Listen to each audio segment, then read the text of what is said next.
The White Sox are a good team, but not great. And that might be the reason you get this panic whenever there's the slightest hint of adversity.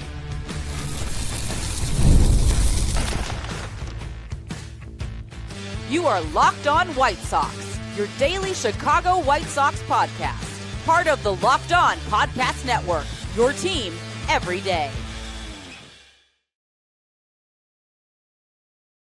Hello, I'm your host, Todd Welter. Today's episode is brought to you by Kalshi. For a limited time, download the Kalshi app and use code LOCKDOWN to get $10 when you trade 10. On today's show, I'll get to your mailbag questions and comments. That comes after discussing if Jorge Mateo should be added. But first, let's discuss how the White Sox have already exceeded expectations by being a good yet flawed team, and how that lack of greatness could be fueling this nervous feeling that the team will not win the division, or it could be that this team is young and the pitching has a ton of concerns that was not fully addressed at the trade deadline. Either way, something hit me yesterday after I got done with yesterday's episode. The White Sox are a good team, but they're just not a great team. You know, they're not great enough to put the fading Guardians completely away, or we're really not sure which direction they're going, Twins or the surging Tigers, in the rear view and just cruise on in to a division title. They have flaws that could still keep them from potentially not making the playoffs. But the one thing that is going to keep them in the playoff race is the American League is terrible. It's awful. So that's sometimes when I see this panic from the fandom, from my brothers here and sisters of White Sox fandom, when they freak out that, oh, the White Sox are going to collapse. Remember, the American League is awful. 6 teams are above 500. The Blue Jays are 6 games under 500, yet they're 3.5 back of the final wildcard spot. The Mariners are 7 games under 500, and they're just 4 games back of that final wildcard spot. So that's why these doomsdayers have got to stop with that, oh, this team is going to collapse. They're going to fall out of the race, because the White Sox are a good team. Yes, they're flawed. And I'm leading with this because even though I'm going to answer more mailbag questions later, I got this email from everydayer Sydney that I want to share with you. Todd, Anthony K's performance, I think, helped the Pale Host stay in the hunt. The offense was able to start scoring thanks to his performance. Perhaps the pressure is taking a toll on this team with the Boston collapse, Will's mound visit, and the bullpen's performance. There are clear signs that this team is starting to fall apart. K, however, stepped up when it mattered. A streak of 10 or more victories would establish a comfortable advantage and could clinch the division. It will be interesting to see what unfolds. Sydney. And honestly, this team, though, is not built for a massive win streak. I would love it. I would love to be wrong on that. I would love to be wrong on things like that, where if I say this isn't going to happen, something good that's going to happen, and it turns out right, well, it's still good. But when you say, oh, this is bad, this bad thing is going to happen, and then it doesn't turn out bad, yeah, what do you gain from that? You're not going to get a trophy. You're not going to get a T-shirt. That's the other reason why I don't get the hot takes on that end, especially hot takes that just don't seem researched, seem Stephen A. Smithish, Obviously, this team has flaws, and that's one of the reasons why I don't see them going on a 10-game heater. I just don't know if they have enough pitching. The pitching does enough when they have a lead, except for that Houston game, which, again, everybody lost their minds. And I get it, because this season's been so fun. You want to see the payoff. You want to see them get to the playoffs. But they're not falling apart like what is perceived out there. Baseball Reference gives the White Sox an 86% chance of making the playoffs, with a 68.7% chance of winning the division. But again, they're not great because they only have the 11th best record in baseball. And how are they getting it done? They're getting it done by having the 5th best record at home, 8th best record in single-run games, and yes, they are bum slaying. They're 41-28 against teams under 500. But again, they've been playing a lot of teams under 500. They can't control their schedule. This isn't like college basketball where you schedule bye games. You play your schedule as it's laid out. Everybody's saying, oh, the Tigers, what were they before this stretch of schedule when they were playing teams under 500. Yeah, they just weren't playing good baseball. Doesn't mean they're not hot right now and you shouldn't worry about them. The White Sox against teams over 500, 20-28. But to the move the goalpost people that would argue, yeah, see right there, they're not good. Keep in mind, they have one series against the Dodgers, Braves, and Cubs. Granted, it was back in early in the season, but they still won those games. They recently went on the road against the Rays, where not many people win, and took 2 of 3. And the Rays, they're just 26-23 against teams over 500. The Yankees are 26-26. So it's not like they're just out there crushing good teams. Really, the only team that has a good record against teams over 500 is like the Brewers and the Dodgers. And the White Sox are 16-14 over their last 30, 10-10 over their last 20. So, yeah, it's not like they're playing outstanding baseball, but they're doing enough to still stay in the race, and I would say to be good. And in the division, they have the highest runs per game scored. And if you're worried about the pitching, the Twins should be much more worried. They have the highest runs allowed per game. Even Fangraphs still projects the White Sox to win the division, although at an 82-80 record and going 21-24 down the stretch. But obviously they grade harsher, whereas Baseball Reference, and that's, again, Fangraphs F WAR grades a little bit harsher than Baseball Reference WAR, B WAR. In Baseball Reference, they have the White Sox going 25-20 over the next 45 games, which is good for 86 wins, which they're saying is going to win the division. They got the Tigers going 24-21 down the stretch, or 24-20. They played an extra game. Sorry, my bad there. And right now, the White Sox are 20-13 against the AL Central. And in terms of offensive production, the team is 13th in the league in OPS and 6th in home runs scored. And since the All-Star break, they're 13th in WRC+. Pitching-wise, 13th in ERA in the league, 12th in runs allowed. And if you're going to say, well, they only win when they homer, the White Sox actually have a top 10 record when they don't go deep. It's still a losing record, but not many teams actually have a record over 500 when they don't go yard. That's why you still got to hit home runs in this league. And yeah, they actually look like a great team when they hit a lot of home runs, especially with guys on base. They're 16th in OBP. It would be nice if they got a little bit more on base percentage, but a lot of that is kind of being dragged down by the team's overall average because they're 13th in walks. And even think of the players. They got some talented guys that have reached the good F4. Obviously, no one, though, in that above 4 to 6 F4 superstar MVP contender range, but Miguel Vargas, he's at 3.3 F4 right now. Good for 22nd overall. Chase Meidroth is a 3 F4 player. Munetaka Murakami, 2.6. So is Tristan Peters, despite the slump. Colson, despite his struggles, 2.5. Sean Burke, he's 2.8. And those guys, though, career-wise, that's what they might be. Those 2 to 4 F4 players, because of their flaws. They still may have to add a guy that is like what Detroit has in Dylan Dingler. He's at 5.6. Or Kevin McGonigal at 4.7. You want to find that guy that has that MVP candidate production, that MVP rating, basically, because that's one way you could also look at F4, like Pete Crow Armstrong. He's at 8. Now, will they have to find a next gear with the surging Tigers to make sure they win the division? Like some people think. Again, if they maintain this pace, they're going to need the Tigers going to have to go on an epic run like they did in 2024. And obviously you want them to kick it up an extra gear just to get more data on this core, because that's the next benchmark they need to clear. Hold off the Tigers. Don't survive the Tigers. Go on a run yourself. Bury it. Cruise on in. Because what really this season should still be about is how are the White Sox relative to the White Sox? It's about getting data. It's about seeing what this core can do. Well, the White Sox are rumored to be interested in bringing in the recently released Jorge Mateo. Let's discuss what that could mean for Luisangel Acuña coming up next.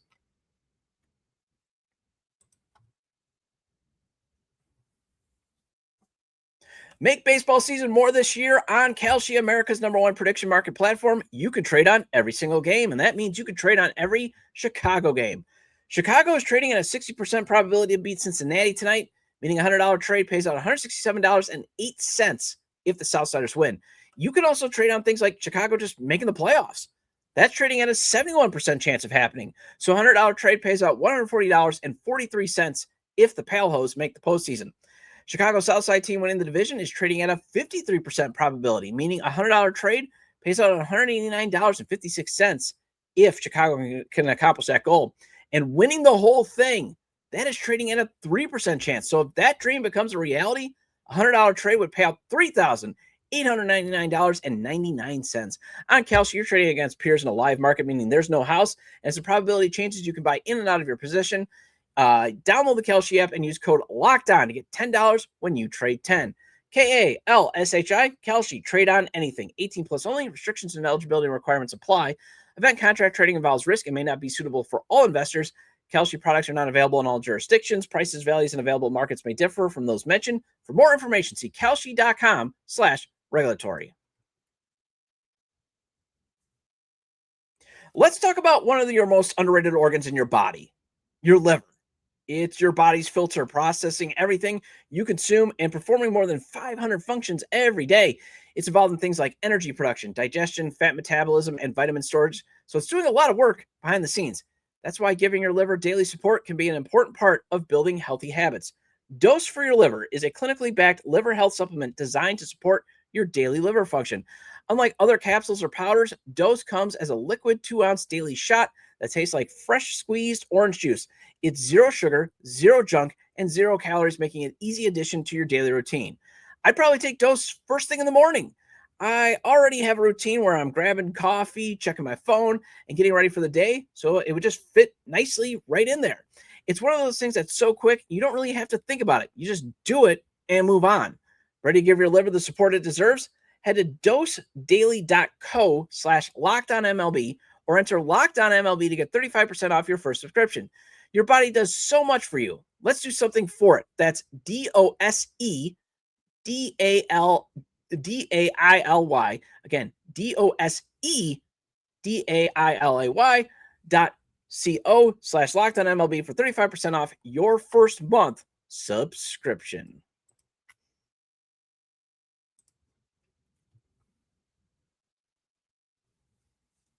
Welcome back to Locked On White Sox. I'm your host, Todd Welter. This is now my third season podcasting here. I've been covering the team well before that. I've also covered Major League Baseball for outlets such as the Associated Press. And Latin baseball insider Francis Romero is reporting the White Sox are interested in adding Jorge Mateo, who was recently released by the Atlanta Braves. He also reports the Rays are interested. And if it's a minor league deal, snatch him up, because it can never hurt to have more depth. But if it's a big league deal, well, that's where the roster calculus gets a little bit tricky. Because there's really no more obvious choices to kick someone off the 26-man roster anymore, because Mateo doesn't play catcher. Yes, Drew Romo is going to have to stay, folks. I know we can't stand watching him. Although lately he's been showing that he can do a little bit defensively, and that's why I still critique his offense. Well, criticize. Can't stand. Drives me nuts. Fully with everybody that is like, why is Drew Romo still on this team except for to play the defensive position of catcher?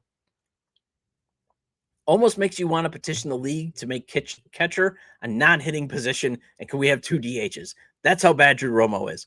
But he would have to stay. So if the White Sox add Mateo, it would mean Luisangel Acuña would likely have to be the roster sacrifice, as they're basically both the same type of player. Light-hitting guys, play good defense, and they can run. Now, before you say, why would the White Sox want someone that the Braves just released? Aren't they in a playoff race? Well, they preferred to move forward with Jim Jarvis in the backup role. And Mateo, he's got a 240, 285, 380 slash line, and his defensive numbers are just a tick better than Acuña. I mean, basically the only difference is Acuña is obviously younger than Mateo. But here's how they compare per Baseball Reference and Baseball Savant. You basically get a tick better with Mateo on the margins. And when it comes to a backup utility role, that can mean something. When you think about it, you're going to get better on base percentage, although not great, from Mateo. You're going to get better slug.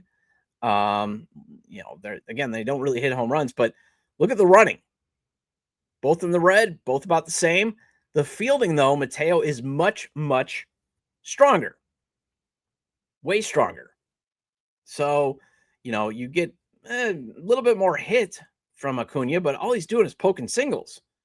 Where at least Mateo can give you just a tick more pop. Not a ton, but a little bit more. However, the Luis Robert Jr. truthers are going to have a field day. I mean, if they're still out there, if Acuña would be the one that they DFA, because you have to DFA him because he's out of options. Although, think about it. I mean, to the truthers, getting Luisangel Acuña was always going to be the return. I mean, think about this. The Mets could not even trade LRJ at the trade deadline. And I'm not here to dunk on Robert Jr. anymore. I technically don't really want to talk about him. But getting him off the roster actually may have been the main return than whatever you got back for him. I mean, he needed to move on. And the White Sox needed to move on. And Robert's trade value would have continued to plummet. It wasn't worth the risk anymore. I mean, I doubt the Mets keep Robert Jr. next season. Not at the cost of $20 million. He's likely now getting a $5 million one-year incentive-based deal. Maybe even less. And I don't really want to dunk on him because, when it comes to Luis Robert Jr., when it comes to a lot of these former players now, I mean, excuse me one moment. I see like when Austin Hayes hit a home run after being claimed off the Padres. And everybody was like, oh, how could we give up Austin Hayes? We got to be more like Don Draper in the elevator when he said, I don't think of you at all to Mike Ginsburg. One of the most baller lines ever. Just goes straight up to him and says, I don't think about you at all. I mean, Mad Men, great show, by the way. But that's what we got to start doing because you want to up your talent floor. Austin Hayes was hurt. He got replaced by Randall Grichuk. And Luis Robert Jr., you got a better replacement in Tristan Peters. He went to the All-Star game. Having a platoon in center was probably a better replacement and a better use because that's probably what you're going to have to do. So if the White Sox want to get just a little bit more slug while staying fast on the base pass and getting even stronger defensively, I say go for it. Because right now, what Acuña is good for is he'll poke some singles every now and again. And he only plays against lefties. But Mateo has about the same production against left-handed pitching as Acuña. So you'd just be getting a tick better in your depth than trying to go with Acuña. I mean, again, the only difference is Acuña is still 24 years old. But the other thing you got to think about is he going to make the team next year? Tanner Murray is working his way back, and he can play all the outfield positions and a lot of the infield. Don't forget about Brooks Baldwin. He's eventually going to come back. So, William Bergoya Jr., one of your top 10 prospects, he's a much better contact hitter. So maybe you think about this as, hey, how can we get better just in the margins right now? Well, let's dive into this week's mailbag questions and comments coming up next.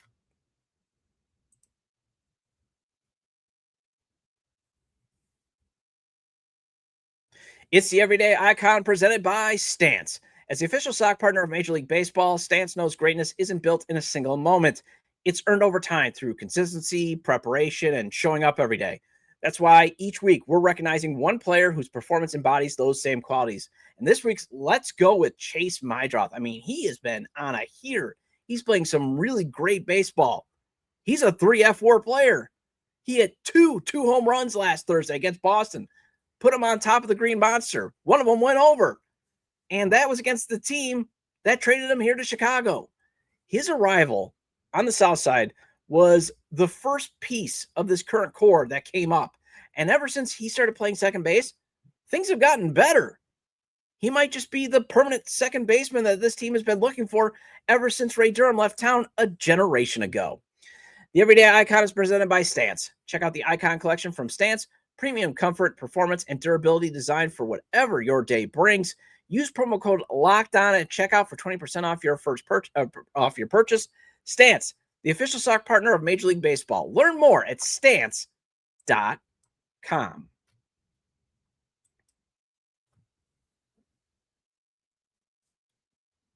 Welcome back to Locked On White Sox, part of the Locked On Podcast Network, your team every day, and now the #1 sports podcast network. Shout out to all the everydayers. I do appreciate your loyalty. I'm going to do actually a slight Way Back Wednesday segment right now on this week's mailbag because I was asked, what is my favorite Tim Anderson memory? Because TA officially announced his retirement yesterday, and the team is going to honor him on September 17th. They're also going to bring back those Southside City Connect uniforms and hats, which I think are way better than the current version. The only reason I had to stop wearing my Shy hat, and I have it for those watching on YouTube now, as you know, on the backdrop, was my dog got a piece of it and kind of bit at the brim. I'm a little upset about that because I really did like the Shy hat, and I think they've stopped selling them. So hopefully they get them back out because I got to get a new hat. But you know, I think it's way better than the current version. And Anderson was upfront about his baseball career and how it got derailed by some of the personal stuff. But for a few seasons, obviously this man was an icon. Not just a great player, not just an all-star, an icon. I mean, you had Joe Buck talking about this guy should be the face of baseball because he was supposed to be like this. I mean, think about one of the reasons why I came to really love watching him play was he was just this refreshing, entertaining baseball player who realized unwritten rules, yeah, they're not written down. So they're not rules. When you hit a home run, flip your bat. Because you know when the pitcher's striking you out, he's, you know, doing a DX chop like Abner Uribe. The pitcher can celebrate, but not the hitter? No. Celebrate. It's baseball. It's supposed to be fun. It's a kid's game. Although I'll throw you one back to the traditionalists. His .335 batting average that won him a batting title was impressive in that he didn't walk that much that year. I mean, think about that.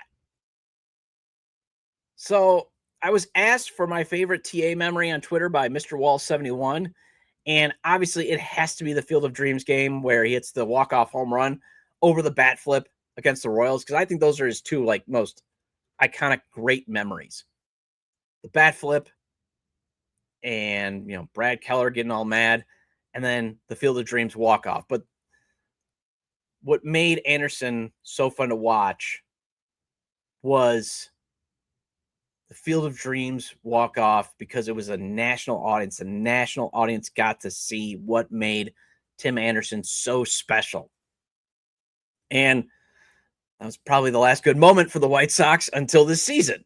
Because remember, the team sort of limped to the finish line in 2021 and then just got absolutely demolished by Houston in the ALDS outside of Game 3. And it's been all downhill from there until this year.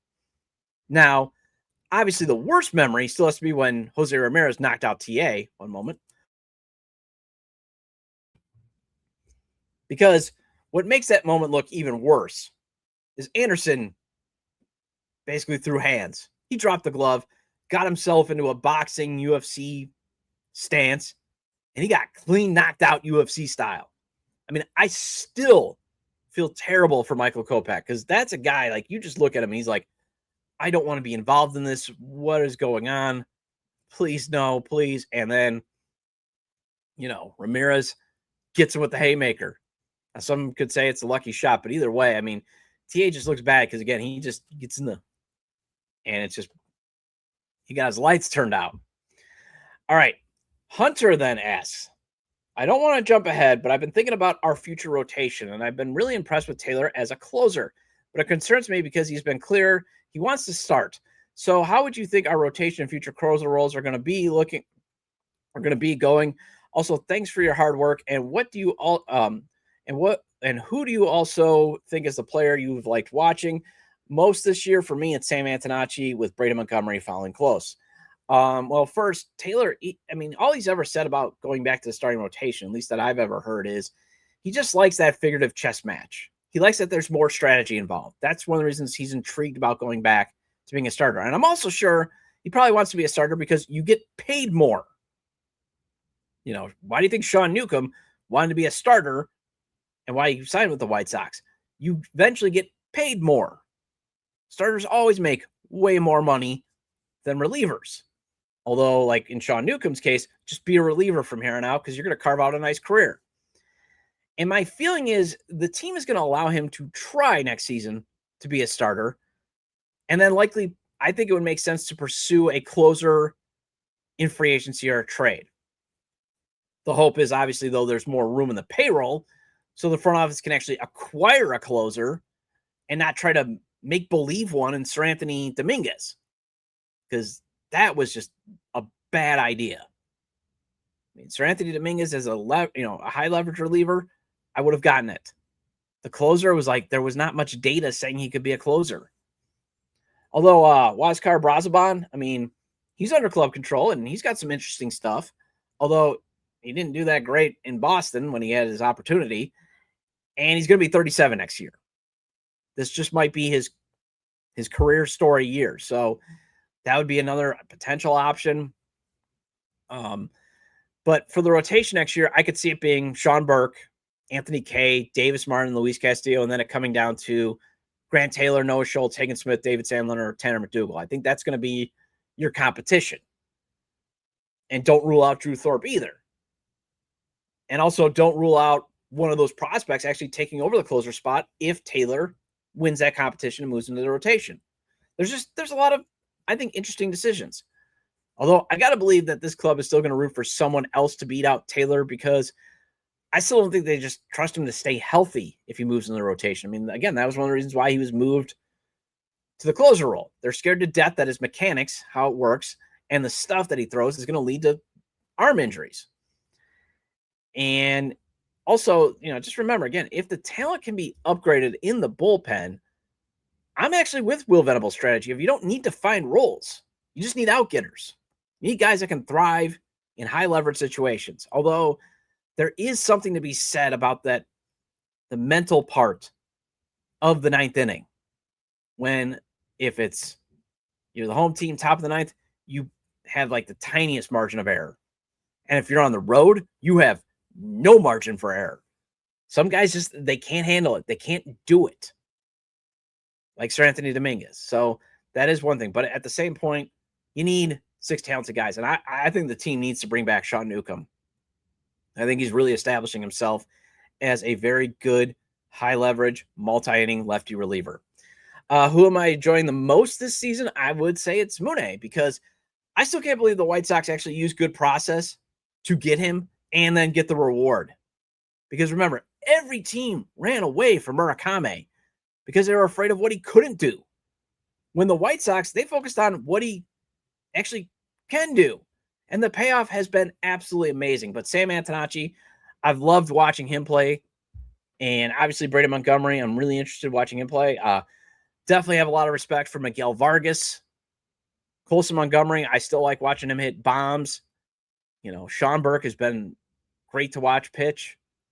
Same as Grant Taylor. Very interested to see what Hagen Smith can do, and Tanner McDougal. It's just, if I had to, though, narrow it down, I mean, the White Sox saying, you know what, Munetaka Murakami, he can hit dingers. So let's sign him because we need that. And then let's see what else he can do. And it turns out, oh my gosh, he's got an amazing batter's eye. He'll walk. He'll get on base. And he's starting to poke a single here and there and some doubles. Where every other team was like, oh, I don't know if he can hit for contact. Guy's got, just absolutely amazing power. Well, that wraps up this edition of Locked On White Sox. I'll be back tomorrow with the weekly Way Back Wednesday segment. Make sure you subscribe to the YouTube channel at Locked On White Sox, wherever you get your audio podcasts, as this show is available on places such as Apple or Spotify. You can email me with questions or comments to lockedonwhitesox@gmail.com. You can also follow the show on Twitter at Locked On Sox. You can follow me at Todd J. Dub. Also, the show's a TikTok page at Locked On White Sox. And thank you for making Locked On White Sox your first listen every day. For your second listen, find Locked On MLB Game Night. Every game, every night, until World Series champions are crowned. Get local analysis on a national scale. Find MLB Game Night on Locked On MLB on YouTube or listen to your podcast. Have a great day, and I will talk to you later.